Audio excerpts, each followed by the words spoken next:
கச்சத்தீவில் கொடியேற்றத்துடன் தொடங்கிய அந்தோணியார் திருவிழா கூட்டு திருப்பலியில் இந்தியா இலங்கை மீனவர்கள் பங்கேற்றனர். இந்திய இலங்கை பக்தர்களின் பாரம்பரிய உறவு திருவிழாவாக கருதப்படும் கச்சத்தீவு புனித அந்தோணியார் ஆலய திருவிழா நேற்று தொடங்கியது. விழாவில் பங்கேற்க விண்ணப்பித்திருந்த தமிழகத்தைச் சேர்ந்த 3464 பேர் 78 விசைப்படகுகள் 22 நாட்டு படகுகள் மூலம் பயணம் செய்து ராமேஸ்வரம் மீன்பிடி துறைமுகத்தை சென்றடைந்தனர்.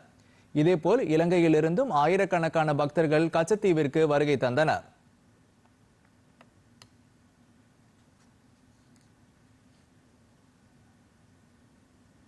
கச்சத்தீவு புனித அந்தோணியார் ஆலயம் முன்பு அமைக்கப்பட்டுள்ள கொடிமரத்தில் மாலை 5 மணிக்கு நெடுந்தீவு பங்கு தந்தை பக்திநாதன் தலைமையில் கொடியேற்றம் நடைபெற்றது.